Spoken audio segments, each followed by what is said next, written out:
Friends, இன்றைக்கி என்னோடய ஸ்டைலில் முட்டை குழம்பு தான் பார்க்க போகிறோம். முட்டை குழம்புனா ரொம்ப தனியாட்டம் இல்லாமல் கொஞ்சம் கிரேவி ஸ்டேஜில் நம்ம பார்க்க போகிறோம். வாங்க எப்படி செய்யறதுன்னு வீடியோக்குள்ளே போய் பார்க்கலாம். ஒரு 3 முட்டையை நான் இந்த மாதிரி வந்து கட் பண்ணி வச்சுருக்கேன். இதெல்லாம் வதக்கிறதுக்காக நான் ரெடி பண்ணி வச்சுருக்கேன். இப்போது இதை வந்துட்டு அந்த முட்டை கட் பண்ண முட்டையில் மிக்ஸ் பண்ணுறதுக்காக நான் வந்து மிளகாய்த்தூள், மஞ்சள்தூள் இதெல்லாம் போட்டு லைட்டாக வந்து தண்ணி ஊற்றி இந்த மாதிரி நல்லா வந்து குழப்பி எடுத்துக்கிறேன். இது வந்து மஞ்சள்தூள், மிளகாய்த்தூள், உப்பு. ஹாய் ஹாய் சொல்லுங்க. Hi hi. இப்போ இந்த அளவுக்கு நல்லா மிக்ஸ் பண்ணி எடுத்துக்கிட்டோம். இப்போ இதோட முட்டையை எடுத்து ஒரு முட்டையை எடுத்துக்கோங்க. இந்த முட்டைக்கு இப்படி மேலே அப்படி மசாலா அப்படியே அப்ளை பண்ணி விட்டுருங்க. அப்ளை பண்ணுறப்போ நல்லாயிருக்கும். இது வந்து எங்கள் மம்மி இப்படி தான் பண்ணுவாங்க. அதனால நானும் இப்படி பண்ணுறேன். நல்லாயிருக்கும். எனக்கு பிடிக்கும். என் குட்டிக்கு ரொம்ப பிடிக்கும்.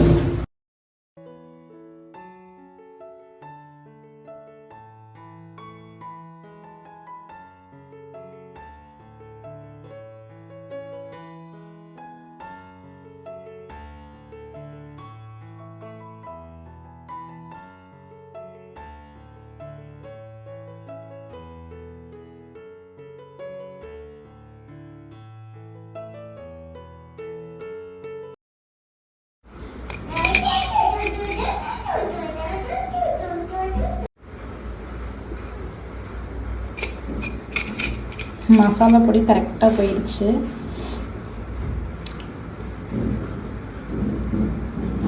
அப்படியே மாற்றிட்டு இந்த மாதிரி மசாலா அப்ளை பண்ணி வச்சுக்கோங்க.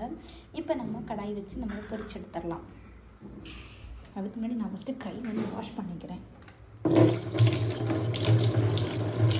நான் இந்த மாதிரி பெரிய ஒரு வடத்தில் எடுத்துகிட்டேன். இதுக்கு தான் நான் சமைக்க போகிறேன். சின்னதாக சமைச்சா மீன் அது இந்த முட்டையெல்லாம் வச்சு இது பண்ண கரெக்டாக வராது. இது காய் எடுத்துக்கிறேன். இது வடத்தில் வச்சுக்கோமா. அடுப்பு பற்ற வைக்கலாம்.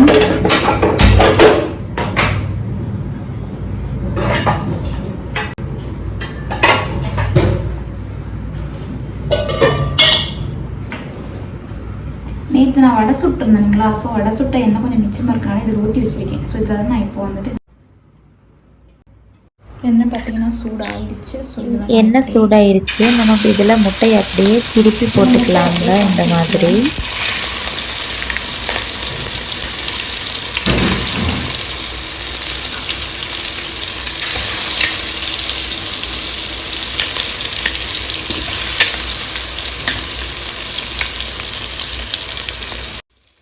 ஒரு 2 நிமிஷத்துக்கு இப்படியே இருக்கட்டும்ங்க. நம்ம அதுக்கப்புறம் வந்து முட்டையை வந்து திருப்பி போட்டுக்கலாம். திருப்பி போட்டு முட்டையை எடுத்ததுக்கு அப்புறமா நம்ம இதே எண்ணெயிலே நம்ம வந்துட்டு வெங்காயத்தில் வதக்கி எடுத்துக்கலாங்க. அப்போ குழம்பு ரொம்ப டேஸ்ட்டாக இருக்குங்க.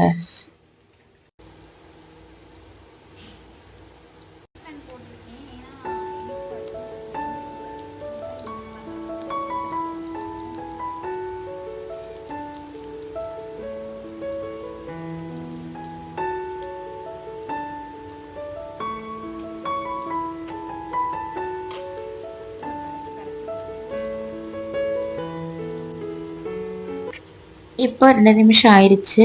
அப்படியே ஒரு திருப்பி விட்டுக்கலாங்க. திருப்பி விட்டுட்டு இது கொஞ்ச நேரம் ஒரு 2 நிமிஷத்துக்கு இருக்கட்டும். அதுக்கப்புறமா நம்ம இதை மாற்றி எடுத்துக்கலாம்.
இப்போ அது நல்லா வந்து கொஞ்சம் கொஞ்சம் அளவுக்கு வதங்கட்டும்.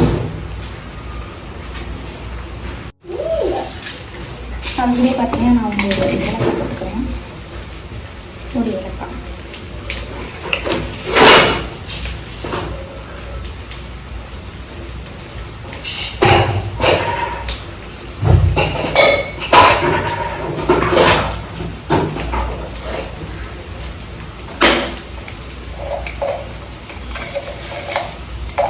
இந்த ஒரு பட்டை இது ரெண்டாக உடச்சி போட்டுக்கிறேன்.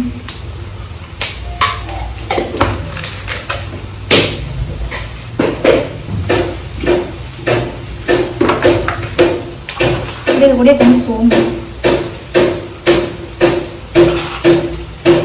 கொஞ்சமாக மிளகு,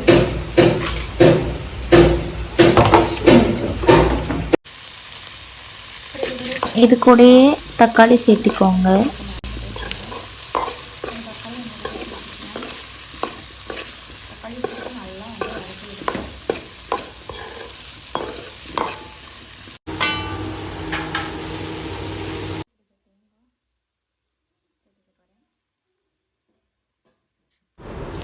தேங்காய் போட்டு வதக்கிட்டு அடுப்பு ஆஃப் பண்ணிக்கோங்க, ஆறட்டும்.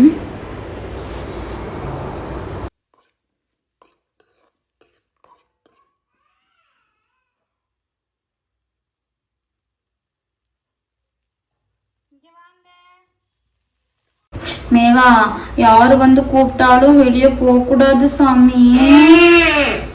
யார் என்ன தந்தாலும் வாங்கி சாப்பிடக்கூடாதுடா.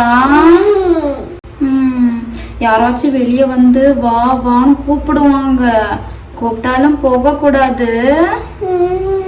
சரி சொல்லுங்க. நம்ம வதக்கி வச்சுருக்கிறது நல்லாவே ஆறிடுச்சு. இப்போ மிக்ஸி ஜாருக்கு மாற்றிக்கோங்க.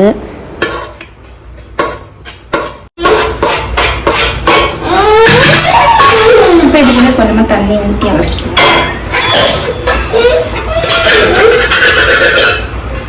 இதே நம்ம அது கூட ஊற்றிக்கலாம்.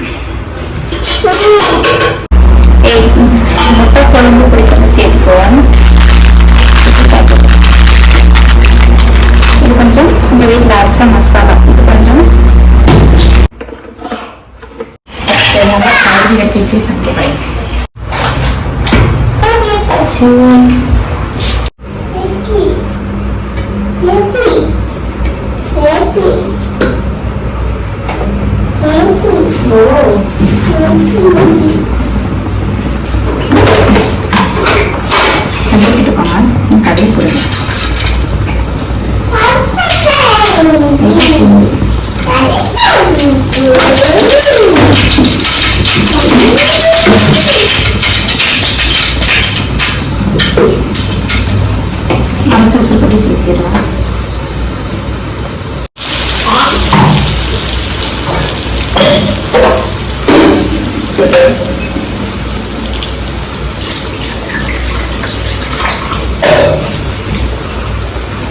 அதே ஜாரில் தண்ணியை ஊற்றி அலசி தண்ணியை உருவாக்கலாம்.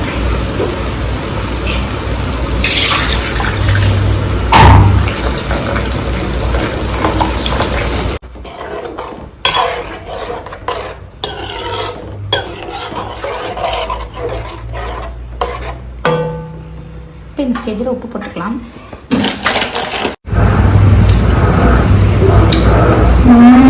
சூப்பர். தண்ணி ஊற்றிக்கிறேன். நான் கொதிச்சு தண்ணி ஊற்றிக்கிறேன். கொதிச்சு சூழ்நிலை கரெக்டாக இருக்கும்.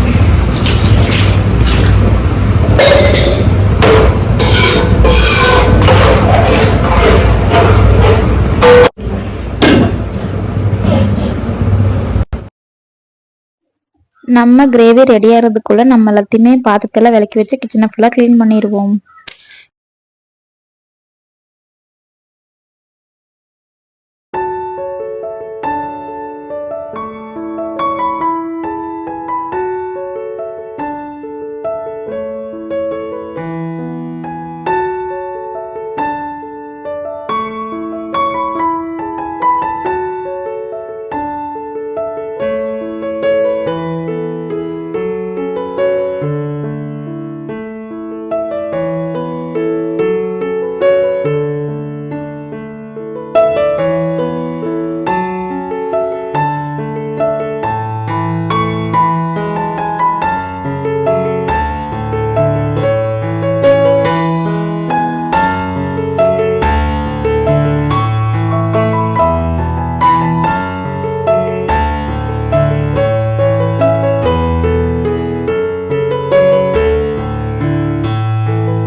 ஃபைனலாக கொத்தமல்லி தழை தூவி இறக்கணும் அப்படின்னா நம்ம ஸ்டைலில் முட்டை கிரேவி ரெடி ஆயிடுச்சு. இது இட்லி, தோசை, சாப்பாடு, சப்பாத்தி எல்லாத்துக்குமே வேறு லெவலில் இருக்குங்க. கண்டிப்பாக ட்ரை பண்ணி பாருங்கள். நீங்கள் இப்போ தான் நம்ம சேனலை ஃபஸ்ட் டைம் பார்க்குறீங்க அப்படின்னா ப்ளீஸ் சப்போர்ட் பண்ணுங்கள், சப்ஸ்கிரைப் பண்ணுங்கள், லைக் பண்ணுங்கள், ஷேர் பண்ணுங்கள். ஷார்ட்ஸ் வீடியோவில் பார்த்தீங்கன்னா நிறையா ரீல்ஸும் போட்டிருப்பேன். ஸோ பார்க்காதவங்க செக் பண்ணி பாருங்கள்.